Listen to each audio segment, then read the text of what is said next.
okay? So let me tell you what just happened because this is absolutely insane. Donald Trump has just been betrayed by his own Republican allies in such a brutal and devastating way that it sent shockwaves through MAGA headquarters. We're talking reports of total meltdown, people literally trampling each other, the entire Trump operation thrown into complete chaos. And here's the kicker nobody's talking about. It's not just a few moderate Republicans that everyone expected to turn against Trump. We're talking about his closest allies, the guys who were with him from the beginning, the real hardcore, MAGA guys, who are now throwing him under the bus. And man, the reaction has been absolutely explosive. Can you believe it? The very guys who built Trump's political empire are now demolishing it brick by brick in real time. And the timing, man, the timing couldn't be worse for Trump.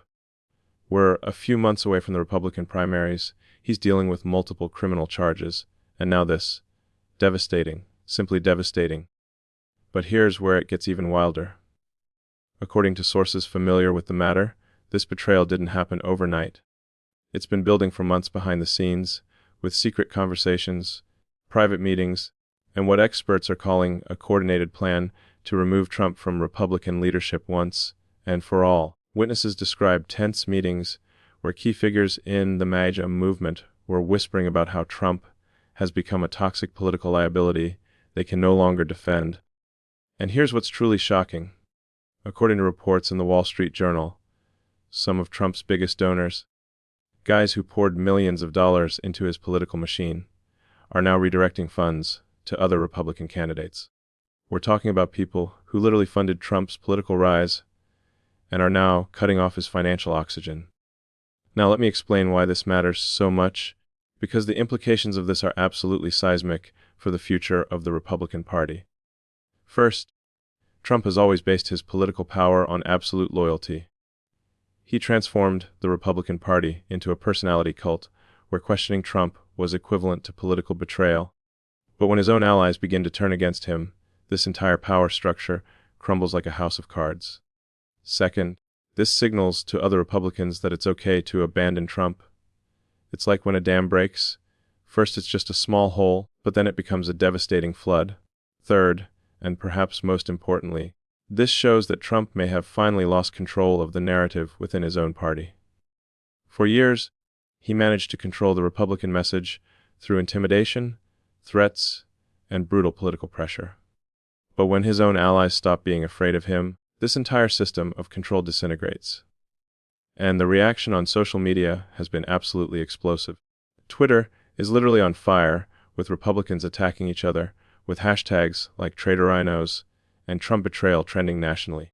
On the traditional Republican side, you have figures like Mitt Romney and Liz Cheney basically doing a victory lap, saying they always knew this was going to happen. But on the MAGA side, man, the anger is palpable. They're calling these Republicans traitors, corrupt establishment, and swamp creatures who never really supported Trump. Steve Bannon is apparently going into full-on war mode, vowing to expose every Republican he considers disloyal. And Trump, sources say he's absolutely furious. Making frantic calls trying to pressure people back to his side, but a lot of people just aren't answering the phone anymore. Let me explain why this moment is so historically charged, because we are witnessing something that political experts are comparing to major party ruptures of America's past. Think about it for a second.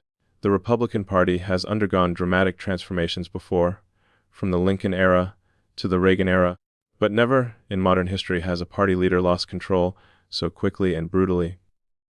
Historically, when a party turns against its leader, it's usually a gradual process that takes years. But what we're seeing with Trump is almost instantaneous, a real-time implosion. And here's what's even more fascinating. For decades, Republicans have criticized Democrats for being the party that eats its own leaders. Remember what happened to Hillary Clinton in 2016. But now we're seeing Republicans doing the exact same thing to Trump, only in a much more brutal and public way. Wait, there's more, and this part will shock you. According to Politico, some of the allies turning against Trump aren't doing it out of principle, or because they've developed a political conscience. They're doing it because internal polls show that Trump has become electorally toxic in competitive districts. We're talking about Republicans who don't care about democracy or constitutionalism. They only care about winning elections. And when their own polls show that being associated with Trump means losing votes, they throw Trump under the bus without blinking. It's pure, cold, calculating politics, and that's perhaps even more brutal than if it were a matter of principle. At least if it were principle, you could respect their decision. But this is just blatant political opportunism. But here's what nobody's talking about, and this is the craziest part of all. Sources familiar with internal Republican discussions say that some of Trump's allies are turning against him because they believe he's preparing to do something that would be catastrophic for the party. We're talking speculation about desperate moves Trump might make if he feels he's completely losing control, and when even his closest allies start to fear what he might do, you know the situation is absolutely out of control. Political behavior experts are saying we're seeing the classic signs of an authoritarian leader who feels power slipping through his fingers and may resort to increasingly extreme tactics. Now let's talk about the economic implications of this, because Wall Street is paying close attention to what's happening. Large corporations that traditionally support Republican candidates are now in wait and see mode, not wanting to bet on the wrong horse. And here's where it gets interesting. Corporate money that traditionally flowed to Trump is now being redirected to other Republican candidates like Ron DeSantis and Tim Scott. We're talking tens of millions of dollars changing direction, which in American politics is equivalent to a massive tectonic shift. And Trump knows this. Reportedly, he's desperately trying to keep his major donors in line, making promises about policies that would benefit their businesses, but many are simply not buying anymore. And here's another angle that's absolutely fascinating. From an international perspective, traditional American allies are watching this Republican implosion with a mixture of relief and concern. On the one hand, they are relieved because Trump has always been a nightmare for traditional diplomatic relations. But on the other hand, they are concerned because American political instability affects global stability. European diplomatic sources are saying they are preparing for multiple scenarios, including the possibility that this Republican civil war will result in total party fragmentation. And that's no exaggeration. We are potentially looking at the Republican Party splitting into 2 or 3 distinct factions, each with its own power base and resources. But let's talk about the timing for a second, because this isn't happening in a vacuum. Trump is facing multiple criminal charges, his businesses are under investigation, and now he's losing political support within his own party. It's like a perfect storm of legal, financial, and political problems converging at the same time. And here's what's really interesting. Some analysts are speculating that these Republican allies may have insider information about Trump's criminal cases that the public doesn't yet know. Maybe they know the evidence against him is more substantial than has been publicly reported. Maybe they have access to information about plea deals that haven't yet been released. Whatever the case, they clearly know something that's making them run away from Trump as fast as possible. Now, here's what's really interesting about the political psychology of all this. Trump built his political brand around the idea that he's a winner, that he always wins, that he's never defeated. But when his own allies start publicly abandoning him, that narrative completely crumbles. And for a politician like Trump, who relies so heavily on projecting strength and dominance, that perception of weakness can be fatal. It's like blood in the water for political sharks. Once other politicians realize you're vulnerable, they attack mercilessly. And that's exactly what we're seeing happen now. Republicans who were afraid to criticize Trump publicly are now lining up to distance themselves from him. And the reaction from the MAGA base, man, it's been absolutely wild. They can't process the fact that their political heroes are turning against Trump. On social media, you see conspiracy theory after conspiracy theory trying to explain why this is happening.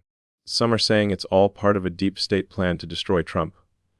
Others are saying these Republicans were blackmailed or bought by the establishment. And some of the most extreme are talking about how this proves the only solution is a complete revolution against the political system. That's dangerous, man. Really dangerous. Because when a political base loses, faith not only in the system but also in its own leaders, things can escalate very quickly. But here's where the situation gets even more complex. Some of the allies who are turning against Trump aren't doing it publicly. They're doing it behind the scenes, through strategic leaks to the media, through refusal to publicly support him, through silent redirection of resources. It's a kind of passive, aggressive betrayal that's almost more brutal than direct confrontation. Because at least if it were direct confrontation, Trump could fight back directly. But how do you fight allies who smile in your face but stab you in the back through calculated action and inaction? Let's talk about the electoral consequences for a minute, because this is going to have a massive impact on the Republican primaries. Candidates like Ron DeSantis and Vivek Ramaswamy now see a massive opening to attack Trump, not only from the left, but also from the right. They can point to these former Trump allies as evidence that even people within his inner circle know he's not fit to be president again. It's a devastatingly effective political argument. And here's what's even more interesting. These candidates don't even need to attack Trump directly.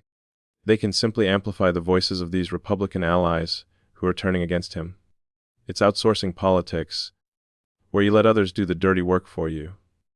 So let me summarize what's really happening here. Because when you connect all these dots, the picture is absolutely devastating for Trump. First, he's losing financial control through the loss of major donors. Second, he's losing political control through the defection of key allies. Third, he's losing narrative control because he can no longer intimidate Republicans into falling in line. Fourth, he's losing electoral credibility because even his own allies no longer believe he can win elections. And fifth, he's losing the psychological war because the perception that he's a loser is spreading like wildfire. And what comes next? Man, nobody really knows, but the next few days and weeks are going to be absolutely critical. Trump will try to fight back. That's guaranteed. He'll probably double down on more extreme rhetoric, try to intimidate these defecting allies back into line, maybe even threaten to expose compromising information about them. But here's the problem. Once the dam of political loyalty breaks, it's almost impossible to rebuild it. Political trust, once broken, is rarely fully restored, and Trump has always relied more on fear and intimidation than genuine loyalty to keep people in line. But fear and intimidation only work when you have real power to back up your threats. And here's the ultimate irony of it all. Trump always said he was a master of the art of business, that he knew how to make deals, that he understood loyalty better than anyone. But now we're seeing that his entire political operation was built on foundations of sand. When the pressure really mounted, when the stakes got really high, his closest allies abandoned him without hesitation. This isn't just a political defeat. It's a complete refutation of the entire Trump brand, of his entire philosophy about power, loyalty, and leadership. Wait until you hear what happened behind the scenes during the last 48 hours. Sources familiar with the discussions say there was a secret meeting among key Republicans where they basically decided that Trump had become indefensible. It wasn't an emotional decision. It was cold calculating based purely on election numbers and political realities. They looked at polls showing Trump losing to Biden in every swing state. They looked at the financial costs of legally defending Trump, and they made a business decision. Cut the losses and move on. And here's what's most haunting about this whole situation. We are potentially witnessing the end of an era in American politics. Trump fundamentally transformed the Republican Party, but he also planted the seeds of his own destruction through his inability to build genuine loyalty based on shared principles instead of fear and personal gain. What happens next could shape American politics for decades. Will we have a fragmented Republican Party? Will we see new political parties emerge? Or will Trump manage to survive this betrayal and emerge even stronger? And whatever the outcome, one thing is certain. We are living history being made in real time, witnessing the potential implosion of one of the most dominant political figures in modern American history. And nobody really knows how it will end. But one thing you can bet on, it's going to be wild. Absolutely wild.